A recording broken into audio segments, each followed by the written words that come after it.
வணக்கம் நண்பர்களே. இன்று நாம் காணப்போகும் தலைப்பு என்பது 1909ஆம் ஆண்டு நடந்த முக்கிய வரலாற்று நிகழ்வுகளை இந்த பதிவில் காண்போம்.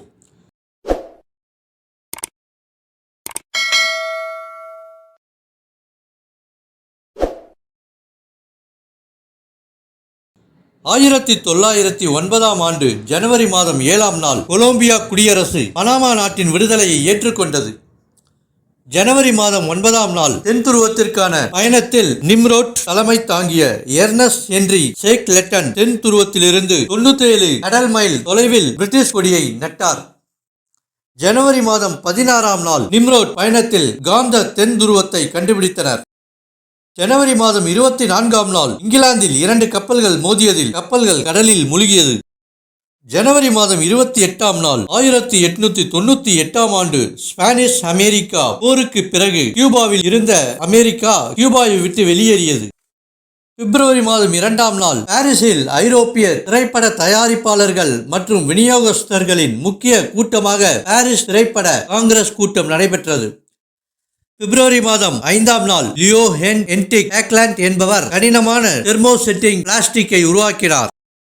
பிப்ரவரி மாதம் 22ஆம் நாள் அமெரிக்காவின் போர்க்கப்பல்கள் கனெக்டிகட் தலைமையில் உலகை சுற்றி வந்தன. பிப்ரவரி மாதம் 23ஆம் நாள் கனடாவில் உள்ள சில்வர் டாட் கேப் பிரிட்டன் தீவில் இருந்து கனடா மற்றும் பிரிட்டிஷ் பேரரசின் முதல் கட்டுப்படுத்தப்பட்ட இயங்கும் விமானம் பனிக்கட்டிகளுக்கு இடையில் இருந்து பறந்தது.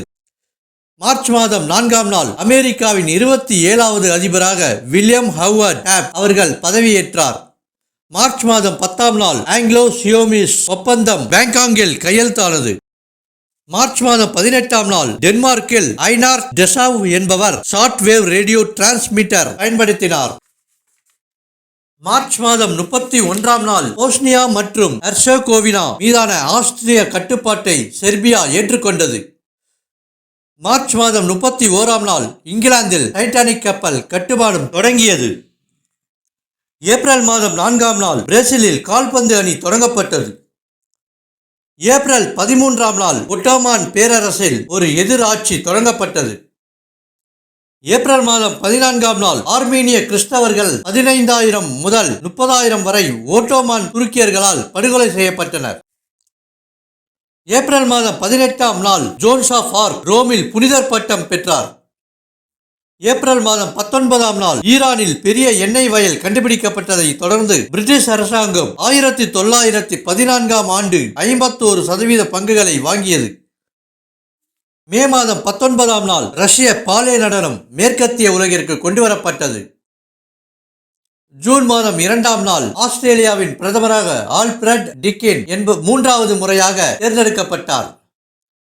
ஜூன் மாதம் 2ஆம் நாள் மத்திய ஆப்பிரிக்காவில் உள்ள வடாய் பேரரசின் தலைநகரான அப்பேட்சேனாவை பிரெஞ்சு படைகள் கைப்பற்றின. ஜூன் மாதம் 15ஆம் நாள் லண்டனில் உள்ள லார்ட்ஸ் கிரிக்கெட் மைதானத்தில் இங்கிலாந்து, ஆஸ்திரேலியா மற்றும் தென்னாப்பிரிக்காவின் பிரதிநிதிகள் சந்தித்து இம்பீரியல் கிரிக்கெட் மாநாட்டை உருவாக்கினார்கள். ஜூன் மாதம் 8ஆம் நாள் இந்தோனேசியாவின் சுமத்ரா தீவில் அமைந்துள்ள குறிஞ்சி நகரை நிலநடுக்கம் மற்றும் சுனாமி தாக்கியதில் 230 பேர் உயிரிழந்தனர். ஜூலை மாதம் 1ஆம் நாள் லண்டனில் இந்திய தேசியவாத மாணவர் மதன்லால் திங்க்ரா இந்திய வெளியுறவுத்துறை செயலாளரின் அரசியல் உதவியாளரான கர்சன் வில்லியை படுகொலை செய்தார். இந்திய விடுதலை போராட்டத்தில் வெளிநாட்டில் நடத்தப்பட்ட வன்முறையில் முக்கியமான நிகழ்வாக கருதப்படுகிறது. ஜூலை மாதம் 16ஆம் நாள் ஈரானில் கஜார் வம்சத்தைச் சேர்ந்த முகமது அலி ஷாவை புரட்சி மூலம் அவரது மகன் அகமது ஷா கஜாருக்கு பதவி விலகும்படி கட்டாயப்படுத்தப்பட்டது. முகமது அலி ஷா ரஷ்ய மன்னர் 2ஆம் நிக்கோலஸின் உதவியை நாடினார். ஜூலை 25ஆம் நாள் லூயிஸ் பிளேரியட் ஆங்கில கால்வாயில் காற்றை விட கனமான கப்பல் மூலம் பறந்தார். ஜூலை மாதம் 25ஆம் நாள் ஸ்பெயினில் உள்ள பார்சிலோனா நகரில் தொழிலாளர்கள் கிளர்ச்சியை தொடங்கினார்கள். ஜூலை மாதம் 26ஆம் நாள் ஆஸ்திரேலியாவில் இருந்து பிரிட்டனுக்கு தனது 2வது பயணத்தில் டர்பனை விட்டு வெளியேறிய கப்பல் 211 பேருடன் கடலில் மாயமானது. ஜூலை மாதம் 30ஆம் நாள் ரைட் சகோதரர்கள் பாங்குவாஸ் இராணுவத்திற்கான முதல் விமானத்தை உருவாக்கினார்கள். ஆகஸ்ட் மாதம் 8ஆம் நாள் வாஷிங்டனில் உள்ள சியாட்டிலில் ரோசிக்ருசியன் ஃபெலோஷிப்பை உருவாக்கினார்கள். செப்டம்பர் மாதம் 4ஆம் நாள் ஜப்பானும் சீனாவும் காண்டோ மாநாட்டில் கையெழுத்திட்டன. இதன் மூலம் மஞ்சூரியாவில் ரயில் பாதை சலுகைகளை பெற ஜப்பானுக்கு வழிவகுத்தது. அக்டோபர் மாதம் ஜப்பானில் சுசுகி மோட்டார் பைக் மற்றும் காம்பேக்ட் கார் பிராண்டின் சுசுகி வீவிங் மிஷின் உற்பத்தி ஜப்பானில் தொடங்கப்பட்டது. அக்டோபர் மாதம் 8ஆம் நாள் ஜப்பானில் ஏற்பட்ட நிலநடுக்கத்தை ஆண்டரிஜா மெகரோவிஷிகை கொண்டு நிலநடுக்க நிறுத்தத்தை அடையாளம் காண வழிவகுத்தது. அக்டோபர் மாதம் 12ஆம் நாள் பிரேசிலின் கால்பந்து அணி தொடங்கப்பட்டது. அக்டோபர் மாதம் 13ஆம் நாள் ஜெர்மனி, இத்தாலி மற்றும் சுவிட்சர்லாந்தின் உடன்படிக்கை ஜெர்மனியர்களுக்கும் இத்தாலியர்களுக்கும் இடையில் ரயில் சுரங்கப்பாதைக்கு தேவையான அணுக்களை வழங்க உதவியாக இருந்தது. அக்டோபர் மாதம் 16ஆம் நாள் 1909ஆம் ஆண்டு நடந்த உலக பேஸ்பால் போட்டியில் அமெரிக்க தொடரை வென்றது. அக்டோபர் மாதம் 26ஆம் நாள் மஞ்சூரியாவில் 4 முறை ஜப்பானின் பிரதமரான ஆர்பென் கொரியர் ஒருவரால் படுகொலை செய்யப்பட்டார். நவம்பர் மாதம் 10ஆம் நாள் அமெரிக்க இசைக்கலைஞரும் பாடலாசிரியருமான ஜானி மார்க்ஸ் பிறந்தார். நவம்பர் மாதம் 13ஆம் நாள் அமெரிக்காவின் நிலக்கரி சுரங்கத்தில் ஏற்பட்ட தீ விபத்தில் 259 பணியாளர்கள் பலியாகினர்.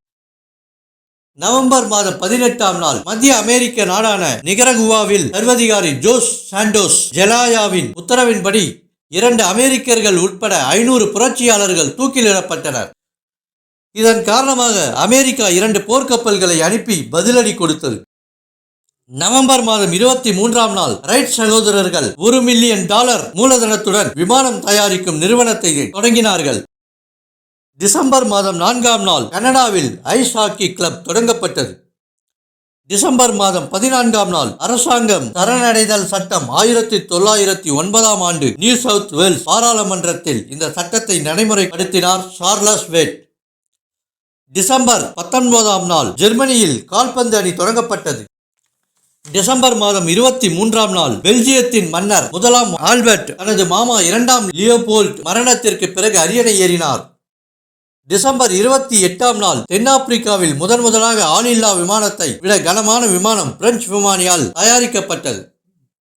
நண்பர்களை இதுபோன்று மற்றும் ஒரு பதிவில் உங்களை சந்திப்போம். நன்றி.